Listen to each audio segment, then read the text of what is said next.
기도하시겠습니다.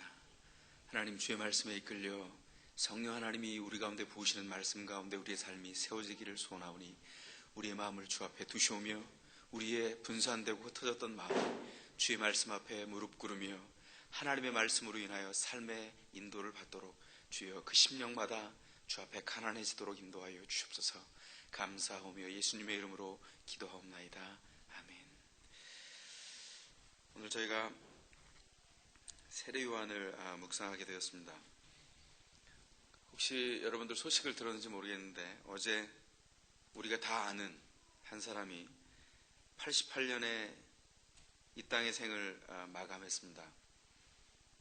한국 시간으로는 22일 새벽이고 우리로는 어제 부르심을 받았는데 그 사람은 다름 아니라 최규화 전 대통령입니다. 그는 크게 잘못한 일이 없는 관료 출신으로 국무총리가 되었습니다.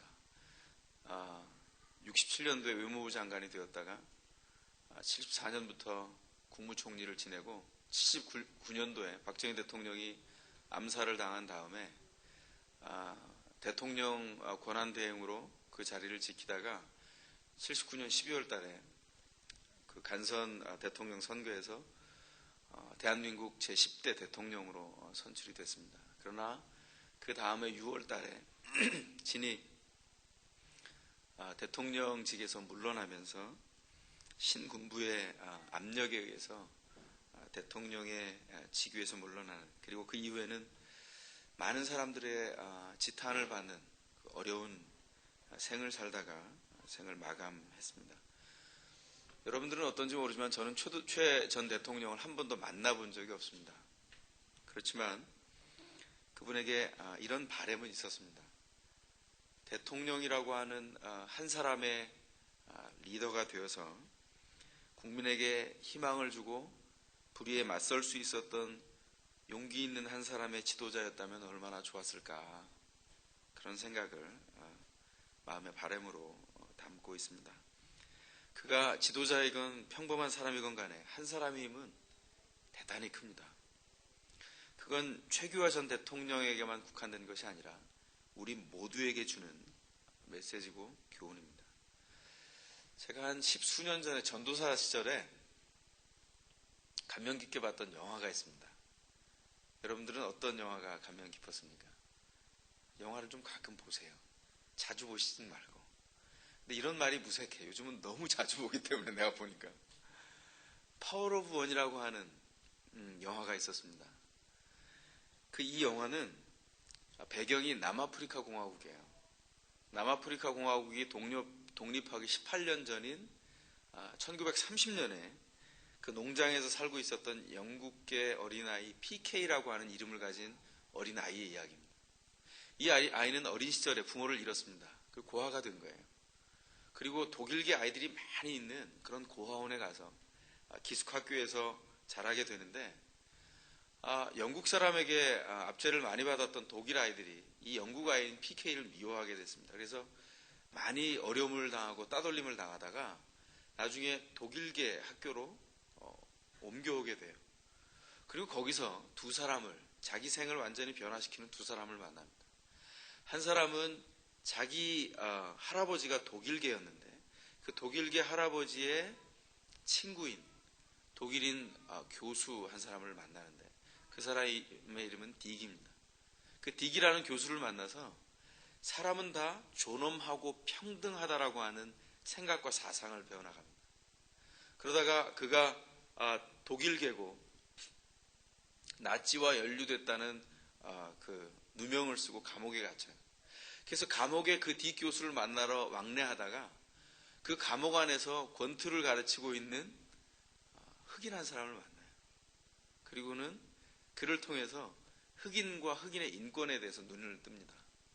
그리고 그 사람에게 권투를 배우면서 흑인들과 친해지게 되면서 흑인이 피부색은 다르지만 우리와 전혀 다른 사람이 아니라는 것을 발견하고 그들과 형제처럼 지내게 되는데, 그러다가 흑인의 인권을 대변하는 사람으로 이 어린아이가 자라가기 시작하는 거예요. 그래서 나중에는 인종 철폐 운동의 앞장을 서는 아이로 이 PK가 변화되는 과정을 그린 영화입니다. 하나님의 역사도 마찬가지라고 저는 생각이 됩니다. 이 조그만 한 아이에 불과했던 PK가 절망하는 흑인들을 하나님의 존엄한 사람으로 일깨우고 그 한 사람의 힘을 통하여서 하나님께서 모든 사람을 존엄하게 세웠다는 그 길까지, 그 사상까지 인도하기까지 그 한 사람의 작은 PK만 필요했다는 거예요. PK 한 사람을 통해서 모든 자들을 일깨웠다는 것입니다. 여러 사람이 필요한 게 아닙니다. 한 사람이 필요합니다. 이렇게 말할 땐 여러분들 옆 사람을 자꾸 보려고 하죠. 왜냐하면 이번에는 네 차례야 이러면서 옆 사람이 깨어났으면 좋겠는 거죠. 여러분을 보세요. 여러분 자신을. 옆 사람이 아니라 바로 여러분 자신에게 말씀하는 하나님의 도전입니다. 그 한 사람이 깨어나야 하나님이 그 각성된 한 사람을 통해서 하나님의 역사를 새로이 쓰시기 때문입니다. 오늘 저희가 세례 요한을 보게 되었습니다. 세례 요한을 이해하는 역사적인 배경을 저희가 복습해 봤으면 좋겠습니다. 모든 사람의 구원자가 되시고 자기 백성을 죄에서 해방시키고 구원하는 왕으로 오신 예수님이 이 땅에 오셨을 때 어떤 일이 있었습니까? 온 세계가 악과 고난 가운데 몸살을 앓고 있었습니다. 당시 예수님의 조국이었던 이스라엘은 로마의 식민지였습니다. 로마 제국은 이 식민지를 다스릴 총독을 파견했고 팔레스틴에 머물고 있는 이 유대 땅의 토착 세력가들이 로마에게 빌붙어서 권력을 위임받아서 이스라엘 사람들을 다스렸습니다. 그 결과로 어떤 일이 벌어졌습니까? 우리가 묵상을 해본 바대로 헤롯 왕과 그 세 아들이 로마의 권력에 빌붙어서 아주 폭력적인 방식으로 이스라엘을 통치하고 있었습니다. 헤롯은 에돔 출신이었기 때문에 이스라엘 사람이 아니었습니다. 그래서 다윗의 후손으로 메시아가 태어난다는 사상은 헤롯에게는 시한폭탄과 같았어요. 이 땅에 하나님이 유대 땅에 왕을, 메시아를 보내주시는데 그건 그 백성의 왕의 후손으로 오시는 자여야 한다. 그 통치의 심장부에 던지는 하나님의 시한폭탄과 같았다는 것입니다. 하지만 백성들의 아프고 멍든 가슴 깊은 곳에 아무리 폭력적인 정치가 있어도 꺼지지 않는 작은 불씨가 하나 있었어요. 뭘까요? 하나님이 그 메시아를 기꺼이 보내시고야 말 것이다 라고 하는 믿음이었습니다. 사람들의 마음 가운데 그 믿음이 자라는 동안에 세상은 계속해서 더 폭력적으로 바뀌어갔습니다. 그래서 불의한 권력과 체제를 유지하기 위해서 온갖 힘을 다 쏟았다는 것입니다. 그래서 그 백성들이 교묘하게 피해를 당하면서 세상의 폭정 가운데 신음하고 있었고 백성들의 마음을 위로해줘야 될 대제사장과 서기관과 장로들이 앞장서서 그들과 부하내동해서 겉으로는 경건했지만 속은 완전히 썩은 부패한 자들로 악한 자가 되어서 그 백성들을 하나님 앞에 이끌어내지 못하고 자기만을 생각하는, 자기 배와 탐욕만을 생각하는 지도자로 부패해 있었다는 것입니다. 우리가 살펴보았던 것처럼 이스라엘은 영적으로 완전히 기능이 마비되었습니다. 다른 나라의 열방의 제사장 나라가 되는 것이 아니라 그 나라조차를 돌볼 수 없는 완전히 기능이 상실된 영적인 식물인간이 된 그런 나라가 되어서 그 자리에 있었다는 것입니다.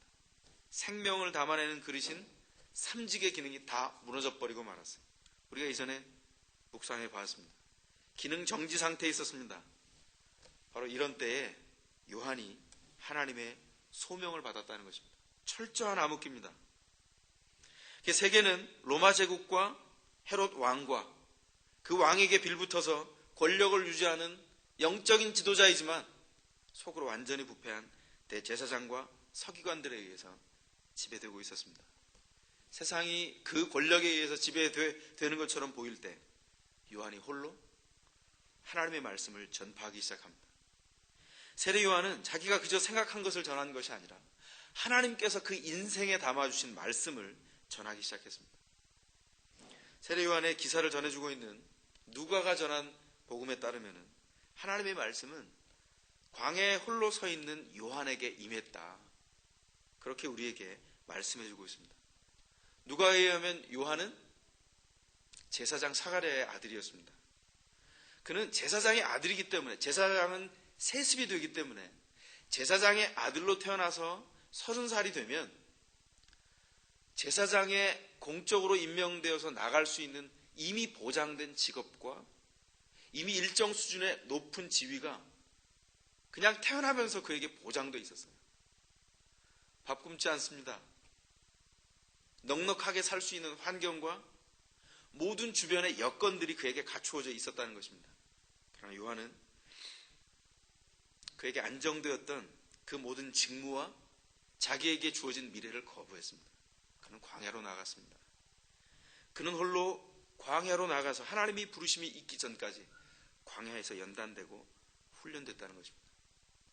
이것이 요한이 소명받을 때 시기적으로 공적 사역을 시작한 때가 아니라 하나님 앞에서 훈련되었던 광야의 시기라는 것을 우리에게 보여주고 있습니다. 이건 굉장히 중요합니다. 왜냐하면 광야라고 하는 곳에서 소명되었다라고 하는 것이 우리에게 중요한 교훈을 남겨주고 있기 때문입니다. 사람들은 흔히 이렇게 생각합니다. 하나님의 소명을 받으면 근사한 사역할 현장이 주어지고 그때 비로소 사역이 시작된다고 생각합니다. 그러나 이것은 큰 착각입니다. 사역자들은 하나님 앞에서 부름받은 사역자들은 흔히 이런 공상을 합니다.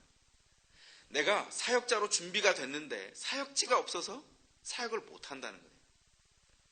나는 적어도 수백 명의 청중들 앞에서 설교하는 설교자가 돼야 되고, 아니 적어도 수백 명이고 많게는 수천 명, 수만 명을 이끄는 지도자가 되어야 하는데 그 여건이 주어지지 않는다는 것입니다. 하나님이 그 환경을 내게 주지 않았다는 거예요. 그래서 불평을 하느라고 자기 가족조차 돌보지를 못해요. 그래서 자신의 자녀조차 양육하지를 못한 채 애꿎은 자녀에게 권세를 부리죠.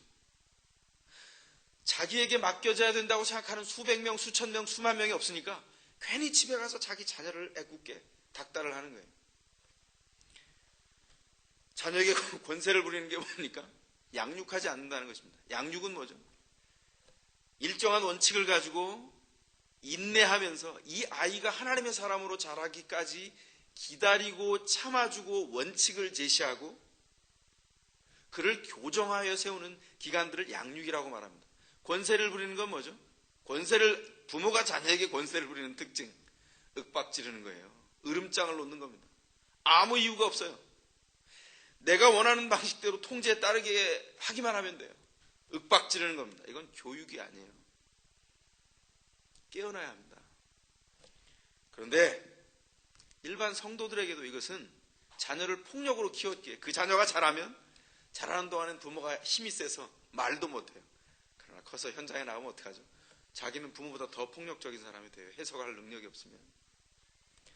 하물며 사역자가 하나님 앞에 준비되지 못해서 이런 공상에 사로잡혀 있는 바람에 성도를 양육하기는커녕 자기 자녀조차 교육하지 못하고 그 자리에서 계속해서 애꿎은 시간을 불평하느라 보내고 있다는 것입니다.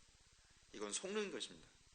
그 사역자가 한 사람의 연약한 사람을 돌볼 수 없다면 진정으로 영혼을 세우는 많은 사람을 돌보기는 어려운 일일 것입니다. 성도들도 흔히 이런 망상에 빠집니다. 하나님이 나를 행복하게 하려면 적어도 100만 불 이상의 규모가 되는 비즈니스를 줘야 된다는 거예요. 그런데 하나님이 도무지 내게 그 기회를 주지 않는다는 거예요. 난 능력을 이미 다 갖췄는데 하나님이 주시지 않기 때문에 내가 그 일을 못한다는 겁니다.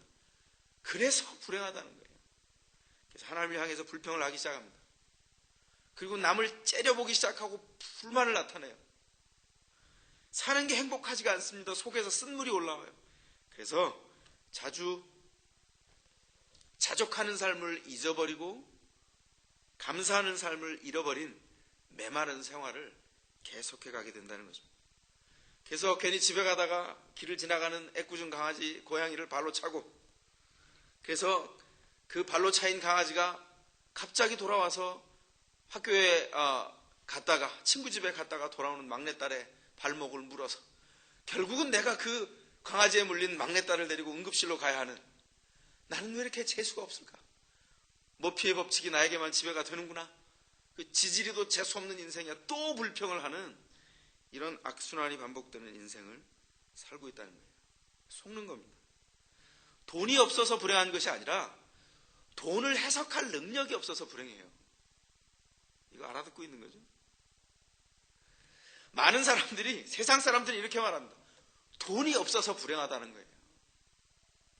돈이 없어서 불행한 사람은 돈이 있으면 더 불행해요. 돈을 해석할 능력이 없어서 비극입니다. 하나님께서 하나님의 뜻을 알고 그 인생 안에서 그 뜻을 가슴에 담고 펼쳐갈 그 한 사람이 필요합니다. 각성된 그 한 사람. 우리는 기억해야 됩니다. 하나님은 하나님의 사람들을 만들어 가실 때 반드시 광야로 소명하십니다.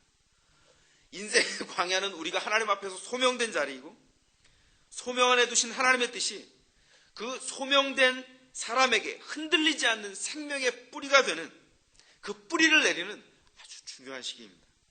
그런데 대부분의 사람들은 그 시기를 제대로 이해하지 못합니다. 그래서 그 시기를 불평하면서 지나가고 결국 그 시기를 하나님 앞에서 보내는 일에 실패하고 만다는 것입니다. C.S. 루이스가 쓴 책 중에 마귀의 지령이라는 책이 있습니다. 스크루테이프에게 보내는 편지라고 번역된, 그러니까 마귀의 지령이라고 번역된 책이 있고 스크루테이프에게 보내는 편지라고 번역된 책이 있어요. 근데 둘 다 똑같은 책이에요. 마귀의 지령은 은성사에서 나왔고 스크루테이프에게 보내는 편지는 홍성사에서 나왔어요. 근데 그 책의 내용이 뭐냐면, 마귀 생활을 오래한 산전수전 다 겪은 마귀인 고참 마귀가 신참 마귀에게 마귀 생활은 이렇게 해야 돼, 이렇게 말하기 위해서 쓴 책이란 말이에요. 고참인 삼촌 마귀가 이제 막 수습 마귀가 된 신참 마귀에게 이렇게 하면 마귀 노릇을 잘하는 거다, 이걸 알려주는 내용입니다. 거기 보면 이런 얘기가 있습니다. 원수가, 자, 마귀가 신참에게 가르쳐주는 원수는 누구죠? 하나님, 예수님이겠죠. 원수는 그 사랑하는 자로 하여금 영적인 광야를 반드시 지나게 하시는데 그때를 이용해서 공격해라, 그렇게 말했다는 거예요. 무슨 말씀인지 알겠어요? 마귀가 깨달았지만 복종하지 못하는 한 가지가 있습니다. 뭐죠? 하나님이 사람을 만드실 때 그 사람을 반드시 영적인 광야 가운데 이끌어내신다는 거예요. 영적인 광야 가운데 이끌리면 어떻게 되죠? 하나님의 사람이 하나님에 의해서 영적인 광야에 이끌리면 그 다음에 어떻게 돼요? 사단의 왕국에 비상이 걸리죠. 동원해서 그 사람을 덫을로와 쓰러뜨리려고 집요하게 물고 늘어집니다. 근데 놀라운 것은 그 덫에 걸려서, 그 불평 유혹과 절망의 덫에 걸려서 그 영적인 광야를 하나님의 능력 있는 한 사람의 신자가 되어서 신자로 만들어져 가는 기간으로 쓰는 것이 아니고, 그 덫에 걸려서 사단이 내주는 게으름과 나태함에 사로잡혀서 하나님을 보지 못한 채 그 광야에서 죽어가는 사람으로 자기 인생의 그 뒷부분을 써내려가는 비극이 거기서 만들어진다는 것입니다. 여러분, 이게 비극입니다. 근데 오늘 본문의 요한은 바로 그 시기에 절망과 암흑이 있는, 그리고 아무것도 그에게 새로운 것으로 공급해 주지 않을 것 같은 그 인생의 광야에서 하나님의 시기를 예비한 한 사람으로 만들어져 가고 있습니다. 여러분, 지금 어느 광야에 있습니까? 여러분 스스로 한번 돌아보세요. 고생이 참 많죠? 고생이 많습니다. 위로를 받으십시오. 제가 여러분에게 드리는 말은 위로가 안 될 거예요. 하나님의 이름으로 위로합니다. 위로를 받으시기 바랍니다. 그러나 여러분 기억하십시오. 바로 이 광야에서 신자로 만들어진다는 거예요. 이 광야를 떠나가면 신자로 만들어지는 길은 없습니다. 불편하고 내게 채워져야 될 많은 것들이 부족하다고 느껴지는 그 광야에서 하나님의 다루어지심 가운데 여러분을 내어 맡길 수 있기를 바랍니다. 바로 이 광야에서 하나님이 만드시는 그 한 사람으로 여러분이 만들어지기를 축원합니다. 요한은 그러나 이 광야에서 놀면서 만들어지지 않았습니다. 놀맨 하라우 이렇게 만들어지지 않았어요. 요한은 이 광야에서 훈련된 하나님의 사람으로 만들어져 갔다는 것입니다. 하나님은 광야에 있는 백성들의 삶을 책임지십니다. 하나님 뭐라고 말씀합니까? 공중 나는 새도 먹이시고 들에 핀 백합화도 먹이시는 하나님께서 당신의 백성을 먹이신다고 말씀합니다. 우리 주님이 뭐라고 말씀합니까? 오늘 있다가 내일 아궁이에 던지는 들풀도 하나님이 이렇게 먹이시거늘 하물며 너희일까 보냐 믿음이 적은 자들아. 그러므로 염려하여 이르기를 무엇을 먹을까 무엇을 마실까 무엇을 입을까 하지 말라. 이는 다 이방인이 구하는 것이요 너희 천부께서 이 모든 것이 너희에게 있어야 할 줄을 다 아시느니라. 주님께서 우리에게 주는 말씀입니다. 믿습니까? 믿습니까? 이 말씀이 우리 주님께서 광야를 살아가는 신자에게 주시는 말씀이라고요. 그렇다면 우리가 꼭 기억해야 할 것이 있습니다. 우리를 만족해 채우시는 하나님의 진리가 하나님께 깨어있지 않은 그 진리를 붙잡는 성도를 통하여서 알게 하시는데, 그러기 위해서는 게으르지 않고 날카롭게 하나님께 준비된 그 영혼을 통하여서 그 인생 안에서 일하시게 우리를 허용하고 주님 앞에 집중된 그 사람에게 주시는 축복이라는 것을 기억하고 그 축복으로 나아가야 된다는 것입니다. 세례 요한은 이 광야에서 훈련을 받았는데 특별히 두 가지 면에서 훈련을 받았습니다. 그가 훈련받은 두 가지 중에 첫 번째는 자기를 비워내는 것입니다. 세례 요한은 광야에 나갈 때 이미 결단했어요. 자기를 안정되게 하는 모든 직분, 그 직분에 담겨있는 그 모든 명분, 그 일을 통해서 자기에게 주어지는 그 모든 안락하고 안주할 수 있는 환경, 그것을 먼저 버렸습니다. 안정된 삶을 거부하는 자로 사는 법을 익혀냈다는 거예요. 이건 너무나 중요합니다. 요한은 철저하게 안정된 삶을 거부했습니다. 자신을 철저하게 담금질했어요. 그는 가난했습니다. 오늘 보면 4절에 보면 세례 요한이 입었던 옷과 그가 먹었던 음식에 대해서 소개를 하고 있습니다. 뭐라고 말합니까? 먼저 그는 낙타 털옷을 입고 다녔다, 그렇게 말합니다. 이 말은 요즘 말로 하면 그가 모피를 입었다, 이런 말은 아니라는 거예요. 그가 밍크를 입고 밍크 대신 낙타로 된 옷을 입고 화려하게 광야를 다녔다, 이렇게 말하는 게 아니에요. 가난했다는 것입니다. 그가 뭘 먹었다고요? 메뚜기와 석청을 먹었다. 그가 올게닉 푸신 메뚜기와 그리고 들꿀, 돌 가운데 나는 귀한 꿀인 석청을 먹고 살았다. 그는 존귀한 자였다, 이런 말이 아니고 그는 가난한 자의 척박한 음식을 먹고 살았다고 얘기하고 있는 것입니다. 그는 가난했습니다. 한마디로 그는 가난해질 대로 가난해져서 광야에서 살았습니다. 누가 그 가난한 상태를 알고자 하기 위해서 산 것이 아니라 하나님 앞에 가난한 자가 되어서 하나님의 뜻을 분별하고 주의 시대를 예비하기 위해서 그곳에서 가난한 자가 되었다는 것입니다. 성경은 이렇게 말합니다. 그 가난한 자가 되었던 세례 요한이 하나님의 축복을 예비하는 자로 거기 서 있다고 말하고 있습니다. 이건 이해할 수 없는 말이에요. 왜요? 가난이 축복입니까? 여러분에게 묻는 거예요. 가난이 축복입니까? 가난은 축복이 아니라 저주입니다. 가난은 불편한 것입니다. 그러나 이것이 축복이 되는 이유가 있어요. 뭘까요? 가난해져야 하나님으로부터만 우리에게 주어지는 공급과 인도하심을 알게 되기 때문입니다. 그러기에 가난은 축복입니다.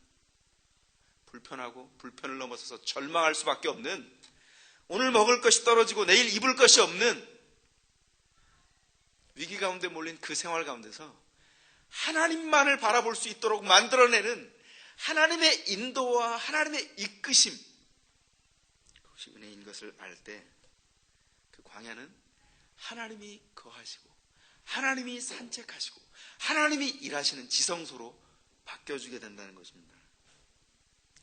어떤 환경에서도 행복해질 수 있는 힘을 거기서 얻습니다. 그가 하나님 앞에서 온전히 예비되었습니다. 하나님의 부유하심을 광야에서 알게 되었습니다. 그래서 하나님 앞에 결심한 가난한 자가 되어서 하나님의 뜻을 분별할 수 있도록 하나님 앞에 서 있는 것입니다.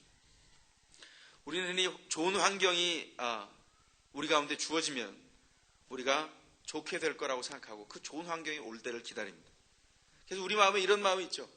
환경이 좋아지면 행복해질 거야. 환경이 좋아지면, 그리고 돈이 많이 벌리면, 넉넉해지면 그때 헌금도 해야지, 이런 선한 마음을 가지고 있는데 그건 사기치는 마음이다, 이런 말이에요. 가난할 때 헌금하지 못하는 자는 부자가 되어도 헌금을 못하죠. 하나님 앞에서 이 일이 착각이에요. 좋은 환경이 주어지기를 기다리고 그 환경이 주어지기를 기다리는 동안 우리의 믿음은 바닥을 치기 시작합니다. 왜냐하면 환경은 늘 변하기 때문이에요. 환경은 우리에게 궁극적인 행복을 가져다 주지 않기 때문입니다. 좋은 환경이 될 때까지 기다리지 마십시오. 왜냐하면 환경은 영원히 우리의 편이 아닙니다. 오히려 환경은 이 땅에서 우리가 극복하고 싸워서 이겨야 되는 상대입니다. 잘 점검해 보십시오. 우리의 인생이 엉망이 되는 이유가 뭐죠? 우리의 인생이 엉망이 되는 이유는 환경 때문이 아니고 하나님을 붙들지 못하는 우리의 산만한 마음과 분주한 우리의 영혼의 게으름 때문입니다.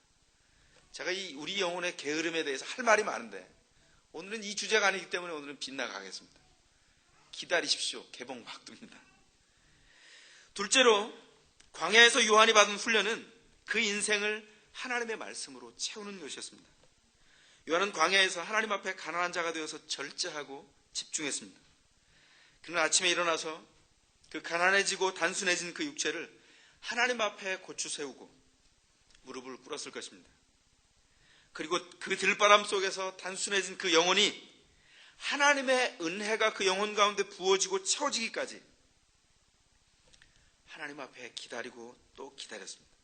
그래서 실패와 어둠의 세대에 예비하신 하나님의 메시아를 대망하면서 가슴이 두근거리는 것을, 그 심장 뛰는 소리를 들었을 것입니다.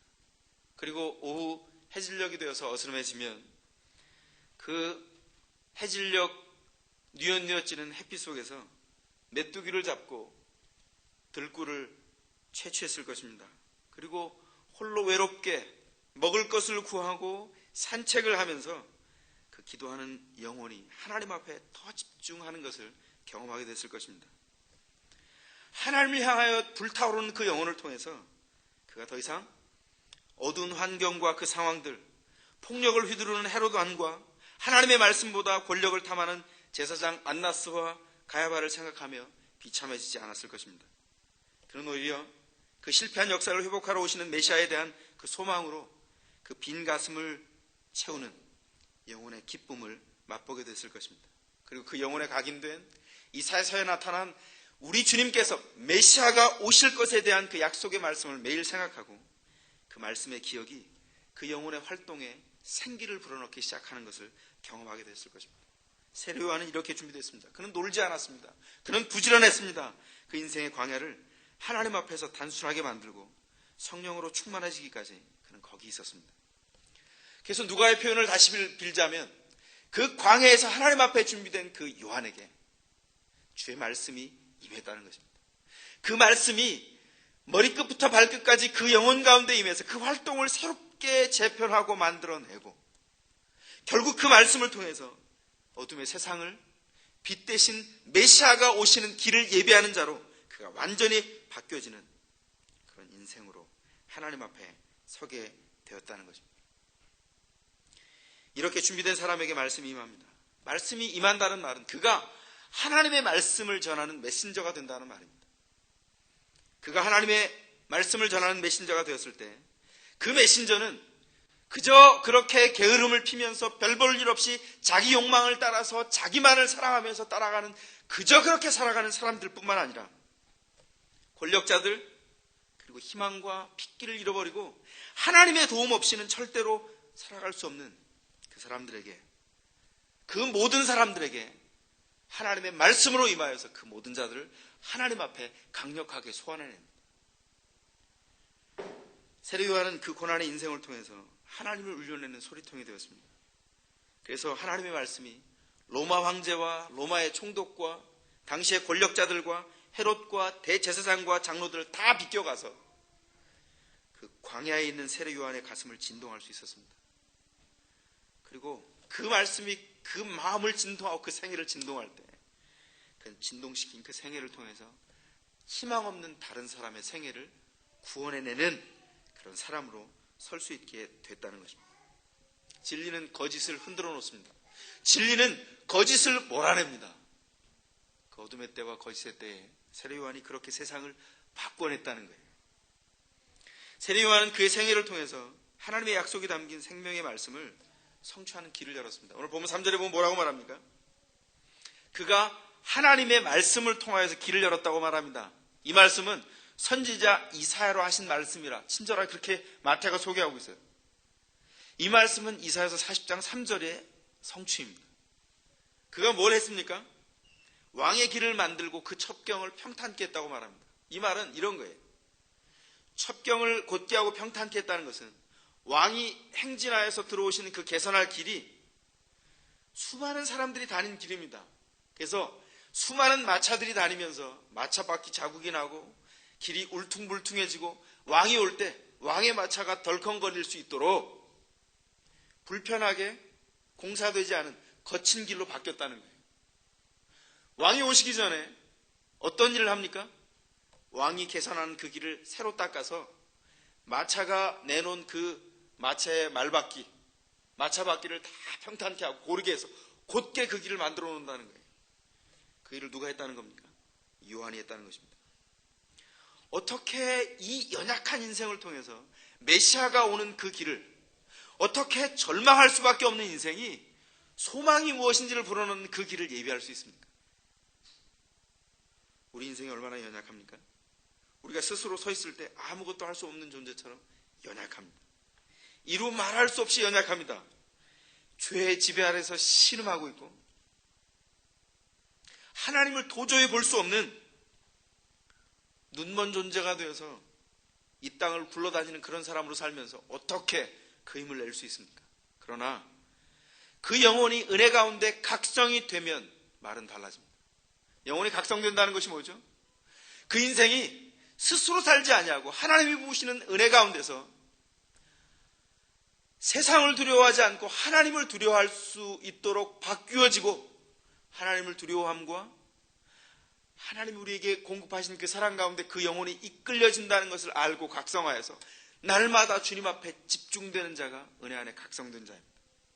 은혜 안에 각성이 되고 훈련이 되어서 하나님의 말씀으로 채워진 사람은 그 안에 불굴에 굴하지 않는 능력이 생겨나기 시작합니다.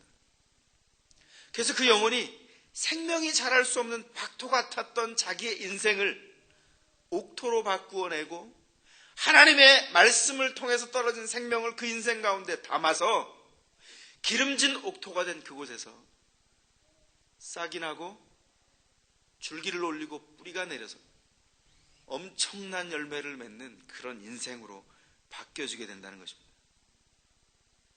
세례 요한이 하나님 앞에서 그 인생을 살았다고 오늘 본문이 얘기하고 있습니다. 요한은 말씀을 성취하고 예삼과 헛된 꿈을 실현하는 마차바퀴가 패인 그 길을 평탄케 하는 하나님의 사자가 되었습니다. 어떻게 그 일을 할 수 있었습니까? 세례 요한은 하나님이 주신 그 말씀을 통하여서 그 중심이 인생이 발화하여서 세상의 정면 도전을 할 수 있었기 때문입니다. 소위 말해서 세상과 맞짱을 떴어요. 세상이 뭡니까? 여기서 말하는 세상은 세상의 정신입니다. 세상의 철학입니다. 세상을 이끌어가는 마음입니다. 그런 의미에서 오늘날 세상을 이끌어가는 마음이 뭐죠? 안일함과 안주함입니다. 하나님 없이도 늘 잘 살 수 있다고 하는 마음, 그 마음이 세상을 지배하는 철학입니다. 하나님 없이 경제가 잘 돌아가면 우리가 살 수 있습니다. 요즘 철학의 핵심은 경제학이잖아요. 경영학이잖아요. 그래서 거기서 다친 사람들은 병원에 와. 병원에서는 심리학으로 치료해주고 다시 경영학을 통해서 파먹고 살아요. 경영학은 하나님의 말씀이 담긴 성경책이고 경영을 돌리는 그 모든 법칙들은 하나님 자신이라고 오늘 말하고 있지 않습니까? 오늘 다 그 안에서 살고 있는 거 아니에요? 그런데 거기에 맞짱을 떴다고요. 하나님 앞에서 이 한 주간 동안 제 마음 가운데 있었던 가장 부딪힌 마음은 죄송하다는 거예요. 하나님 앞에. 하나님 죄송합니다. 죄송합니다. 모든 시대에 소명받은 하나님의 사역자들은 세상에 정면 도전을 했습니다. 세상의 정신에 정면 도전을 했습니다. 왜 우리가 신음하는지 아십니까? 세상의 정신에 노예가 되어서 얽매여 살기 때문입니다. 세상이 정신이 가져다 주는 것으로 먹고 살 수 있다고 고백하는 동안에 우린 다 죽습니다. 세상이 돌아가는 경제의 법칙과 경영의 법칙이 우리의 안락한 생활을 올 수 있도록 공급을 해주는데, 그것이 하나님이라고 믿고 있는 세상이 오늘날의 정신이라는 거예요. 우리 다 보이지 않게 거기에 얽매여 있습니다. 교회에서 말하는 것은 다 가짜라는 거예요. 정신 차리십시오. 여러분은 지금 속고 있어요. 세상은 우리에게 끊임없이 세상에 나가서 세상에 타협하고 세상의 정신과 그 철학에 우리를 헌신하면 우리가 100만 불도 벌고 200만 불도 벌 수 있고 결국 그 돈이 우리를 행복하게 할 수 있을 거라고 말하는 세상에 살고 있습니다. 그렇게 말하는 여러분 믿음의 사람이 아닙니다. 믿음을 고백해서도 세상 사람과 거의 동일한, 세상 사람과 방불한, 겉으로 보기에 그 열매를 통해서 볼 때 전혀 하나님의 사람이 아닌 사람으로 살고 있다는 거예요. 각성해야 합니다. 하나님의 은혜가 우리를 하나님 앞으로 이끌어내오고 있기 때문입니다. 요한은 시대의 정신과 맞짱을 떴어요. 안주하지 않았습니다. 자기를 사랑하는 시대 정신에서 물러났습니다. 그리고 광야를 갔습니다. 이것을 무엇으로 극복하고 이겼습니까? 주의 말씀입니다. 성경의 진리는 보석과 같습니다. 이 말씀의 진리가 우리 가운데 주어진 보석과 같다고요. 이 진리는 보석과 같아서 어둠 속에 있을 때는, 빛이 비추어지지 않을 때는 한낱 유리 알갱이에 불과한 것처럼 보입니다. 그러나 거기에 햇빛이 비춰지면 보석은 그 고유의 찬란한 빛을 발하기 시작합니다. 우리가 영적으로 무지할 때는 진리를 보아도 그 진리가 무미건조하고 광채를 발하지 않아서 그저 그냥 스치고 지나가는, 아무것도 내게 영향을 주지 못하는 그런 말씀으로 치부해버리고 지나갑니다. 그러나 하나님의 신령한 지식의 빛이 그 안에 비추기 시작하면 그저 굴러다니는 구슬처럼 보잘것없이 보였던 그 말씀 속에서 우리의 마음을 움직이고 우리의 영혼을 변화시키는 놀라운 능력이 바로 거기에 있었음을 보기 시작합니다. 그 영혼이 하나님의 생명 있는 말씀으로 각성되기 시작한다는 것입니다. 우리가 어떻게 세상을 이깁니까? 요한이 어떻게 세상을 이겼습니까? 은혜 안에서 각성되었기 때문입니다. 이 말씀이 그저 굴러다니는 유리 알갱이로 보이는 한 우린 하나님의 사람으로 각성되지 못합니다. 하나님의 사람으로 각성되지 않는 한 우리가 그토록 원하는 세상을 변화시키고 생명을 오게 하고 우리 자녀에게 꿈을 심어주고 그 자녀가 또 다른 생애를 세상을 넉넉히 이기며 살 수 있는 그 능력을 심어주는 일에 우리는 실패할 것입니다. 여러분, 돈 벌어서 뭐 할 거예요? 목구멍에 들어가는 밥. 로마 시대에는 백성들은 2끼 먹는데 자기들은 6끼 먹었다 그러죠. 중국 시대에도 백성들은 2끼 먹는데 지들은 6끼 먹었대요. 고작 그거 했어요. 그거 위해서 돈 버는 겁니까? 우린 편안한 미국에 살잖아요. 밥 3끼는 어떻게든 먹어. 그냥 그게 프리미엄 레스토랑 버거인지 맥도날드의 제일 싼 치즈버거인지 그런 차이 아니겠어요? 뭘 바라세요? 어떤 다른 생애가 우리에게 주어질까요?